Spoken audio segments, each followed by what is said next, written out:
Jake Sullivan was arrested for helping a homeless woman during the worst heat wave in decades. His simple act of kindness destroyed his reputation and nearly ruined his family's diner. The next night, his phone rang at midnight with news that would change everything. Bulldozers and floodlights were surrounding his apartment building, and someone powerful wanted to see him.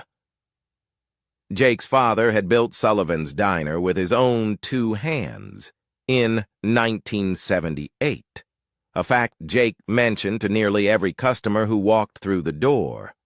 The place wasn't much to look at these days. Vinyl booths cracked from decades of use. Ceiling fans spun lazily in a futile battle against the record-breaking heat. And a neon sign where the L in Sullivan's flickered ominously, threatening to go dark permanently, just like the business itself seemed ready to do. 3 years ago, when his father's heart finally gave out after decades of serving artery-clogging comfort food to the people of Millfield, Jake had abandoned his teaching career in Chicago and returned home to keep the diner running. His father had no retirement savings, no investments, just the diner and a mountain of medical debt that now sat squarely on Jake's shoulders. His dad had always said the diner was his legacy, his gift to the community, Jake thought. Some gift.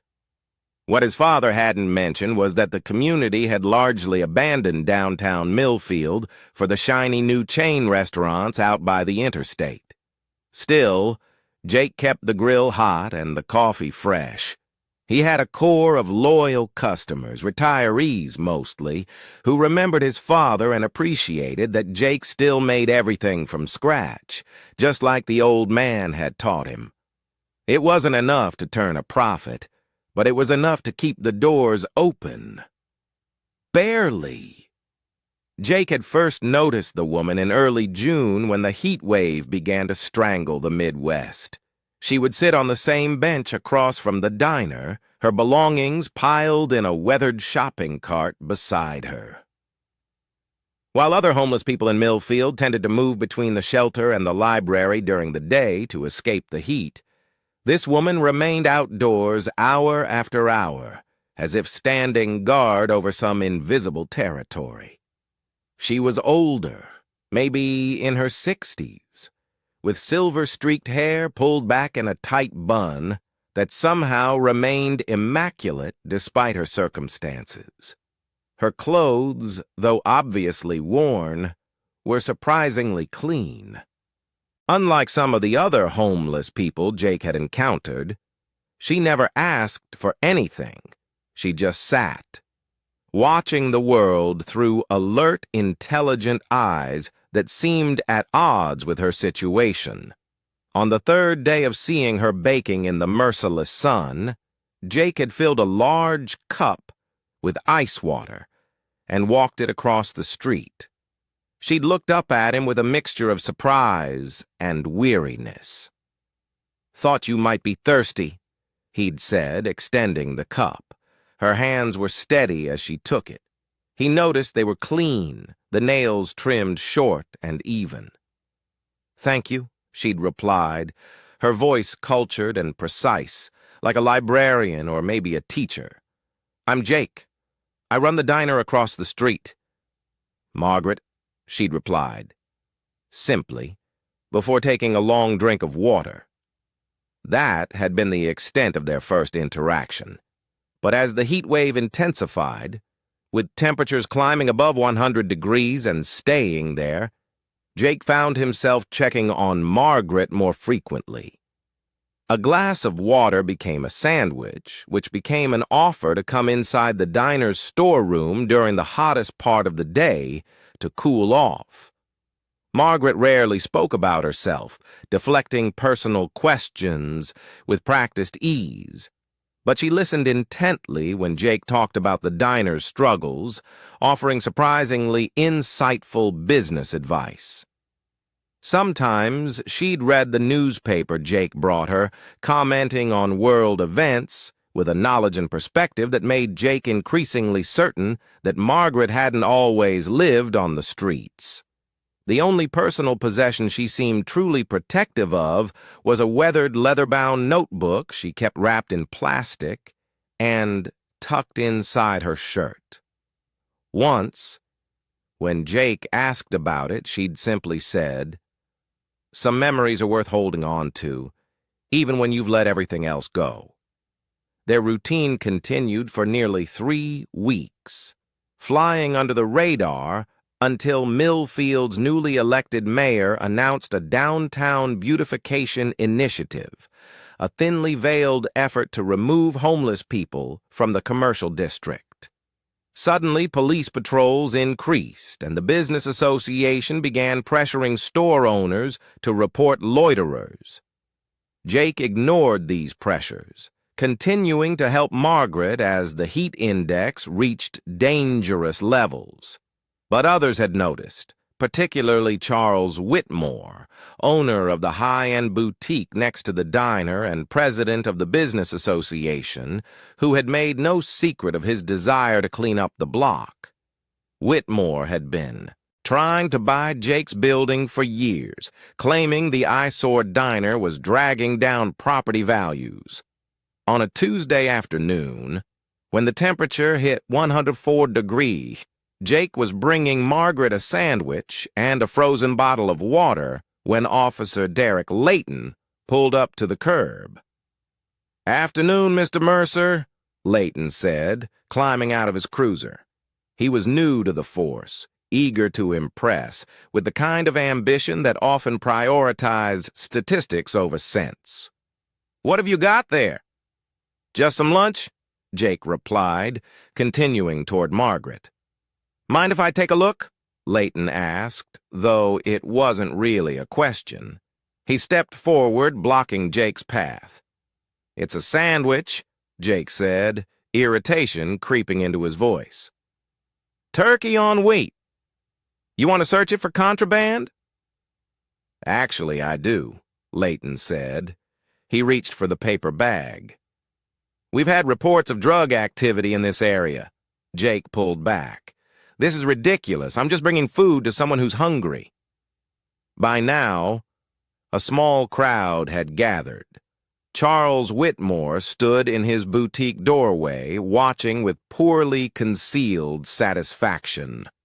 "Sir, hand over the bag," Layton demanded, his hand moving to rest on his holster.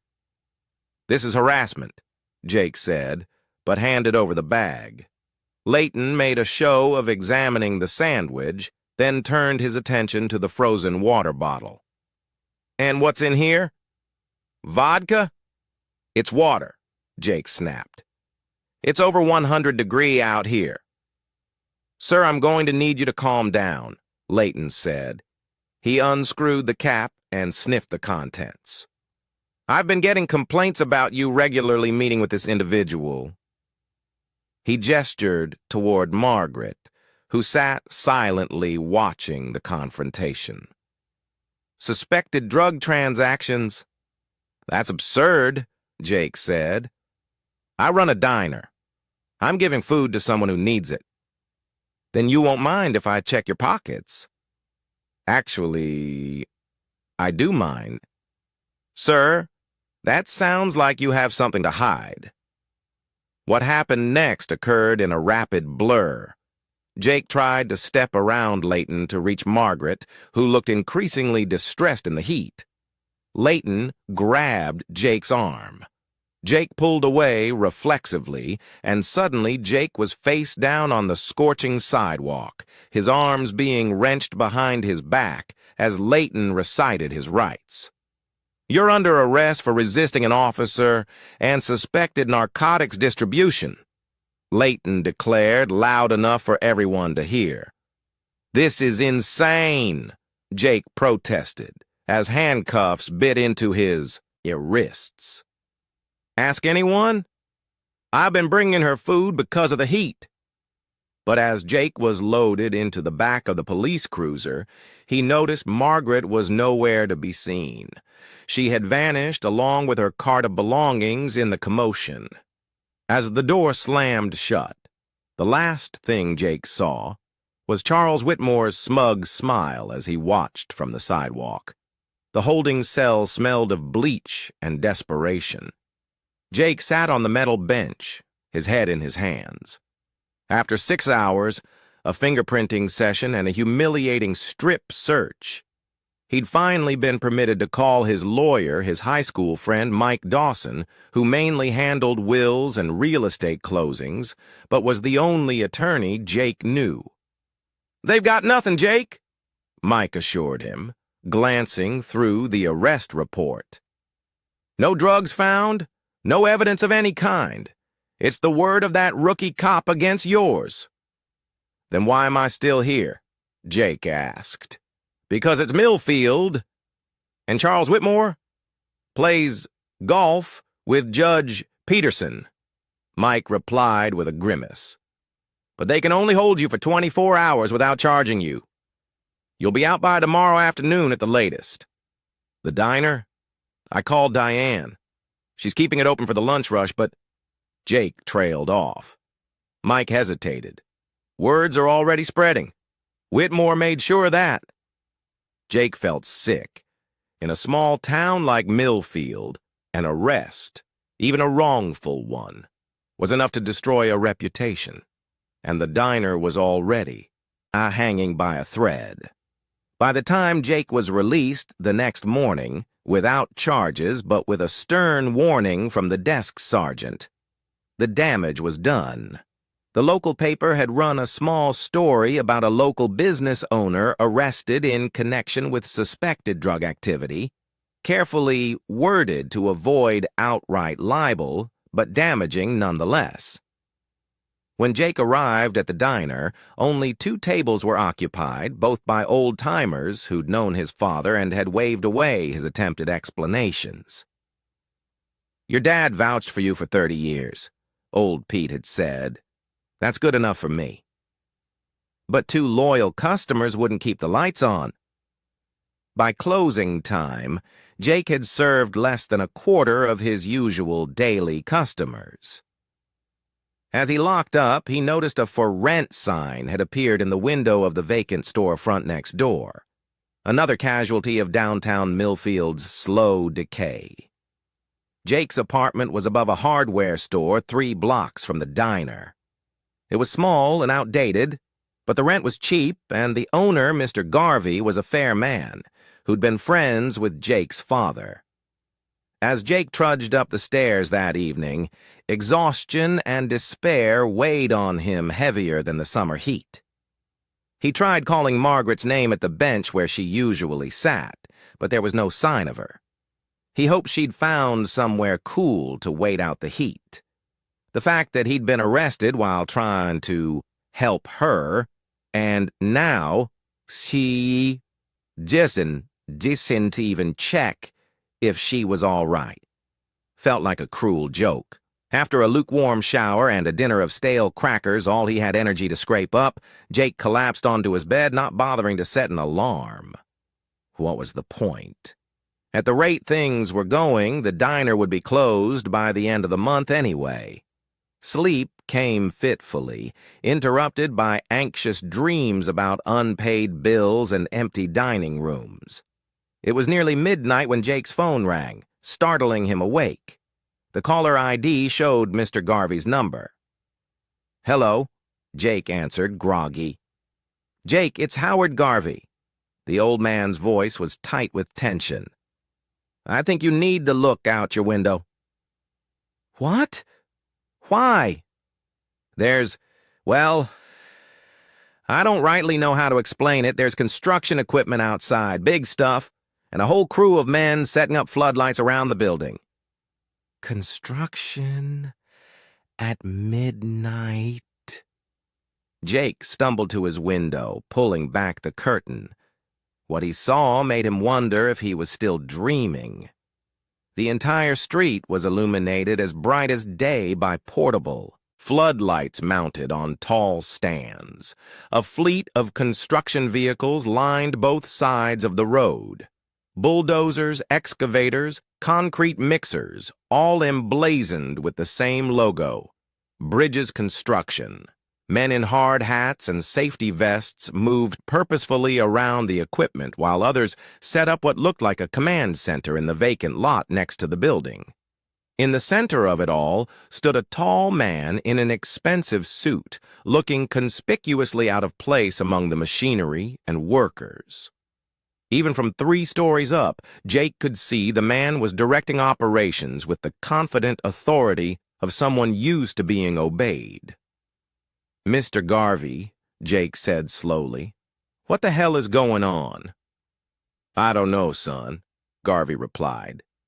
"But there's a fancy-looking fellow down here asking for you by name. Says he's Harland Bridges." Jake nearly dropped the phone. Everyone in the state knew that name. Harland Bridges owned the largest construction company in 3 states, had built half the skyline of Indianapolis, and was rumored to be worth billions. What possible business could someone like that have with a failing diner owner in Millfield? "Tell him I'll be right down," Jake said, already searching for pants in the dark. 3 minutes later, Jake emerged from the building's front door to find himself at the center of what looked like a movie set. The floodlights were disorienting, transforming the familiar street into something alien. Neighbors had emerged from surrounding buildings, watching the spectacle with a mixture of alarm and curiosity. A police cruiser sat at the end of the block, its occupant apparently content to observe rather than intervene. The man in the suit turned as Jake approached, revealing a weathered face with deep-set eyes that carried both authority and a hint of barely contained emotion. "Jake Sullivan?"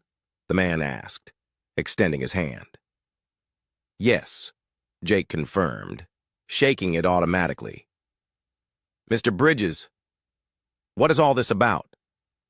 Harland Bridges studied Jake's face for a moment before answering. "You were arrested yesterday for helping a homeless woman, Margaret Winters." It wasn't a question, but Jake nodded anyway, confusion mounting. "How do you know about that?" "Because I've been looking for Margaret Winters for 7 years, Bridges replied. "And thanks to your arrest making the local news, I've finally found her." Jake blinked, trying to process this information. "I don't understand. Why would someone like you be looking for Margaret?" Bridges gestured toward a sleek black SUV parked nearby. "Perhaps we should talk somewhere more private." Still bewildered, Jake followed Bridges to the vehicle. Inside, the leather seats and climate-controlled interior offered a stark contrast to the chaotic scene outside. Bridges pressed a button, and privacy glass slid up behind the driver. 7 years ago, Bridges began without preamble. "My daughter Ellie was working at one of my construction sites during her college break. She wanted to learn the business from the ground up." A shadow passed over his face. "There was an accident. A support beam collapsed. Ellie was trapped, bleeding out with a piece of rebar through her chest." Jake felt a chill despite the summer night. "I am sorry," he said automatically. "The company doctor said she wouldn't survive until an ambulance arrived," Bridges continued, his voice tightly controlled. "But there was a woman on site that day, a volunteer doctor with a medical outreach program visiting the workers." He paused.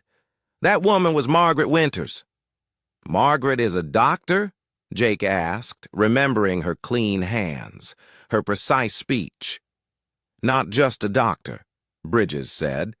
"One of the most brilliant trauma surgeons in the country. Or she was." Bridges trailed off. "She performed emergency surgery right there in the dirt with basic first aid supplies. Did things no other doctor would have attempted. Saved my daughter's life when everyone else had given up." Jake thought of the quiet woman who'd accepted his help with dignified gratitude. What happened to her? How did she end up on the streets? After saving Ellie, she disappeared, Bridges said. I tried to find her to thank her, to reward her, but it was like she vanished. Years later, I learned she'd suffered a breakdown, lost her medical license after a series of incidents, coming to work intoxicated, erratic behavior, classic PTSD symptoms, though no one recognized it at the time. He shook his head. By then, she was gone. Until yesterday, when your arrest made the local paper. There was a photo of the scene. She was in the background. Jake remembered the small crowd that had gathered during his arrest. So, all of this, he gestured toward the construction activity outside, is because of Margaret? Partly, Bridges acknowledged, but also because of you. Me? Mr. Mercer, do you know what the temperature was yesterday when you were arrested? 104 degree. Heat index of 115, Jake said. And you were being handcuffed for giving a sandwich and water to a homeless woman. Bridges' expression hardened. I've spent 7 years and millions of dollars searching for the woman who saved my daughter, only to find she's been living on the streets while small-minded people like your Officer Layton criminalized basic human decency. Jake had no response to that. So, Bridges continued, I made some calls, did some research, learned about your diner, its history, your father, the way downtown Millfield has been slowly dying, while the local business association focuses on beautification rather than actually helping people. And now you're building something at midnight? A thin smile crossed Bridges' face. I'm making a statement. By sunrise, every news outlet in the state will be covering this. Construction magnate begins emergency project in small town after Good Samaritan's arrest. The permits were filed electronically an hour ago with the state, bypassing your local zoning board completely. What are you building? Jake asked, a sense of unreality washing over him. A medical clinic? Bridges replied. Free services for the uninsured and homeless on that vacant lot next to your building.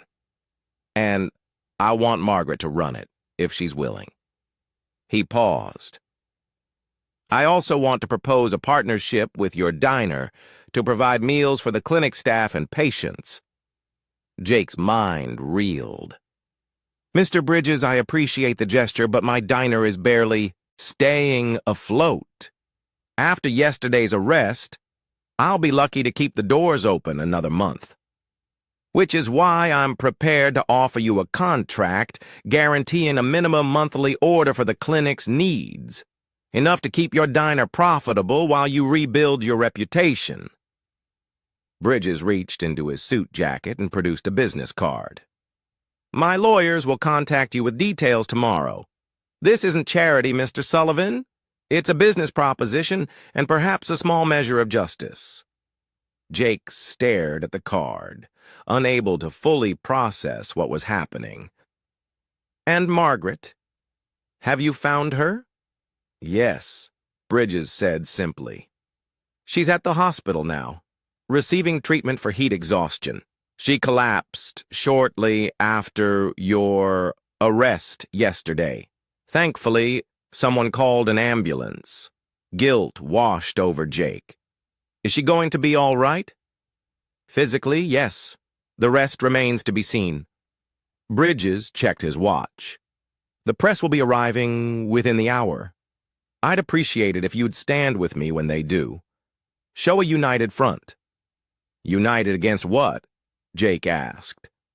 Against the kind of thinking that criminalizes compassion, Bridges replied. Against the Charles Whitmores of the world who care more about property values than human lives. Outside the SUV's tinted windows, Jake could see more trucks arriving. The vacant lot was transforming before his eyes, taking on the organized chaos of a major construction site, operating at full tilt. Neighbors had gathered in small groups, watching the spectacle. Word was spreading. Even at midnight, a crowd was forming. Jake thought about his father, who had built the diner as a place where everyone, regardless of status or wealth, could get a decent meal and a moment of respite. He thought about Margaret, who had saved a life and then somehow lost her own way. And he thought about how a simple act of kindness, a sandwich, a bottle of water, had somehow set in motion this surreal chain of events. "I'll stand with you," Jake said finally. Bridges nodded, satisfied. "Good. And tomorrow we'll begin changing the narrative of this town." He opened the SUV door. "Starting with a proper meal for those construction workers. I hear your diner makes the best breakfast in the county." As Jake stepped back into the flood-lit night, he was greeted by the impossible sight of Charles Whitmore, sputtering indignantly as he tried to get past security to speak with Bridges. Beyond him, Jake spotted Officer Layton in animated conversation with a woman who appeared to be a reporter. The officer's face was pale with consternation. For the first time since his arrest, Jake felt something like hope stir within him. Tomorrow would bring cameras, questions, and complications. But it would also bring customers to the diner, a chance to clear his name, and perhaps most importantly, an opportunity to help Margaret truly recover. All because he'd refused to look away when someone needed help. The engines of the construction equipment roared to life around him, as if affirming his thoughts.